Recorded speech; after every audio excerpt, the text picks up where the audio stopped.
pour cet exercice-ci, on va vous demander en fait de situer x1 et x2 sur l'axe des x. D'accord? Donc on vous donne des informations et on vous demande de situer x1 et x2 sur l'axe x. Ici j'ai mis le repère, hein, j'ai mis un 0. Donc ça c'est comme si c'était l'axe des x. Si vous aviez l'axe des y dans un repère, il serait là. Hein, d'accord? On a déjà travaillé, vous le savez, que x1 et x2, les solutions de nos équations du second degré que l'on trouve, on a déjà regardé que quand on les dessine sur des graphiques, c'est toujours les intersections avec l'axe x. Hein. D'accord? Il y en a parfois une, parfois deux, parfois il n'y en a pas. Mais donc on a déjà dessiné nos x1 et nos x2, rappelez-vous, on peut les appeler les racines, on peut l'appeler ça les zéros, mais c'est toujours les intersections avec cet axe ici. D'accord? Et où est-ce qu'on va placer ces points d'intersection ici? Delta est plus grand que 0. Donc, il y a deux solutions, x1 et x2. Le produit est plus petit que 0. Produit plus petit que 0, ça veut dire que vous avez une de vos solutions qui est négative et une autre qui est positive. C'est du moins fois du plus. Ou bien du plus fois du moins. D'accord? Mais donc vous avez une solution positive et une négative.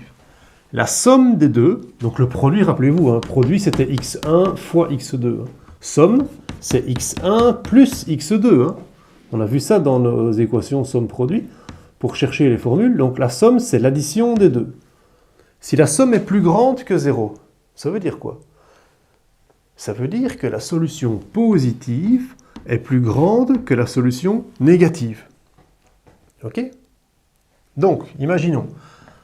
Ma solution positive est plus grande. Donc je vais mettre par exemple mon x2 ici et mon x1 là. Je les place environ, hein, qu'on voit juste à l'œil nu qu'il est bien plus grand celui-là que celui-là. Okay? Mais il n'y a pas de chiffre ici. On est en train juste de le situer, juste de savoir où est-ce qu'on les situerait. Si vous voulez vraiment vérifier, ceux qui ne comprennent pas, vous pouvez vérifier, alors vous inventez un petit chiffre. Vous dites, ben tiens, moi mon x1, je l'ai mis plus ou moins en moins 1. Et mon x2, eh bien, je l'ai mis ici, il doit être, allez, approximativement, je vais mettre 5. Faites un petit peu votre produit.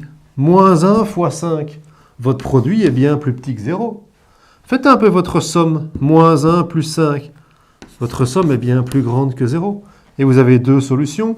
Donc vous êtes bien dans un delta plus grand. Et vous avez bien toutes les conditions qu'on vous avait demandées. OK? Suivant. Delta plus grand que 0. Donc vous avez deux solutions. x1 et x2. Le produit égale 0. 0 est absorbant dans la multiplication, tout à fait. Donc, 0 fois quelque chose. Mais oui, donc c'est soit 0 fois quelque chose de négatif, soit 0 fois une solution positive. On ne sait pas encore. La somme est plus petite que 0. Si la somme est plus petite que 0, ben, ça nous dit que ça ne sait pas être 0 avec du plus. Sinon la somme, donc on sait déjà d'office que ce sera celui-ci. Donc on sait que c'est du 0 et du moins. Donc en fait, la somme qui est plus petite que 0, elle nous dit, ben ceci, c'est pas possible. Il nous dit que c'est celui-ci qu'il faut choisir. D'accord? Donc, on va mettre un x1 ici, hein, qui est bien du négatif, et notre x2, on va le mettre sur le 0. Il est vraiment dessus. D'accord?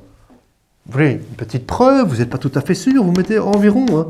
Vous mettez x1, vous l'avez mis quoi? Moins 3, vous inventez, et x2, vous l'avez mis en 0. Si je fais mon produit, moins 3 fois 0, ben votre produit, ça vaut bien 0.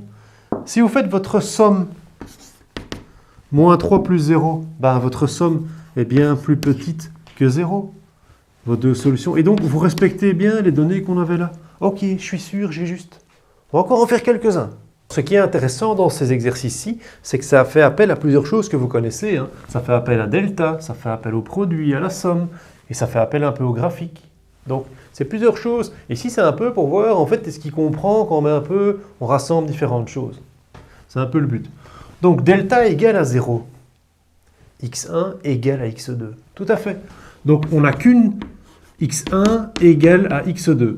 Oui, parfois, ça prête à confusion. x1 égale à x2, c'est parce que dans le second degré, on a deux solutions. Et on a vu que quand delta égale à 0, en fait, on a deux solutions, mais ce sont les mêmes.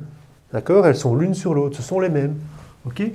Donc, x1 égale à x2. Le produit est plus grand que 0. Ben, ça veut dire que c'est du moins fois du moins, ou c'est du plus fois du plus. Ok? et la somme est plus petite que 0. Qu'est-ce que ça veut nous dire, ça? La somme est plus petite que 0. Mais si la somme est plus petite que 0, on sait d'office que ce sera du moins plus du moins. Donc, ce que ça veut dire, c'est que je peux rejeter le plus fois du plus. Je sais que ce sera du moins plus du moins, si vous voulez. Et donc, j'aurai une réponse négative. Donc, où est-ce que je vais placer ça? C'est au même endroit, et elles sont toutes les deux négatives. Donc, je le mets ici. x1 égale à x2.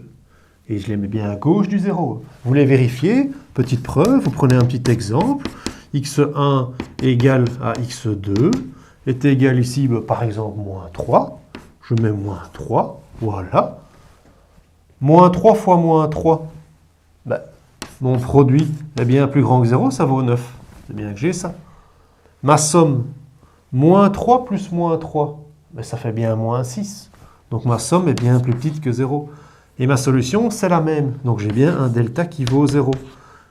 Voilà. Donc je suis sûr d'avoir juste.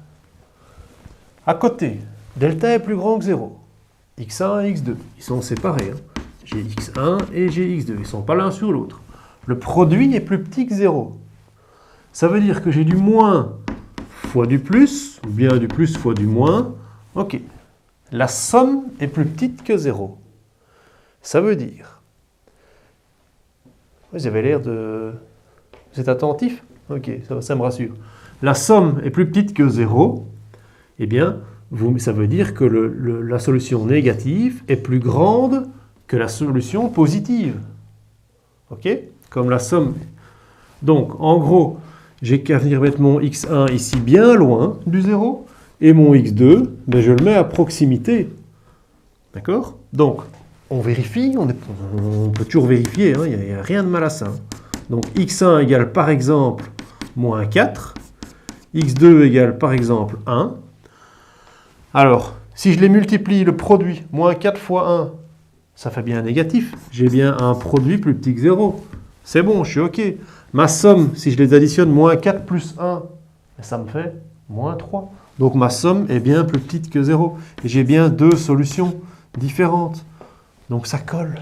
Yes, quoi. Encore un dernier exercice. Et puis je vous laisse faire le devoir.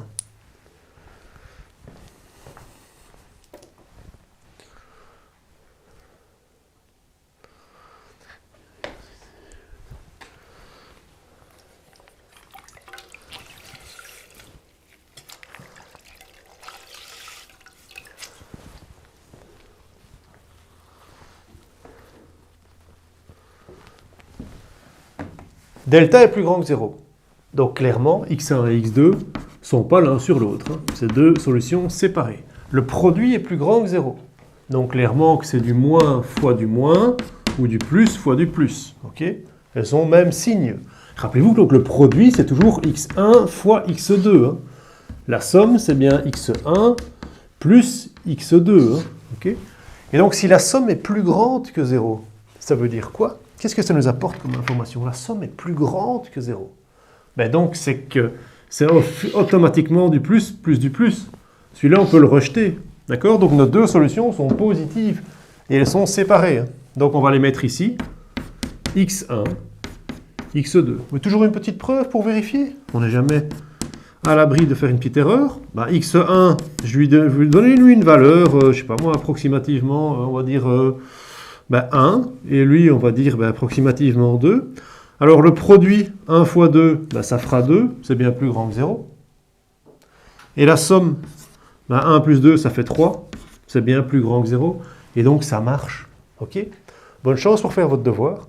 Attention qu'il y a parfois que c'est impossible à dessiner. Ça arrive. Je vous ai prévenu.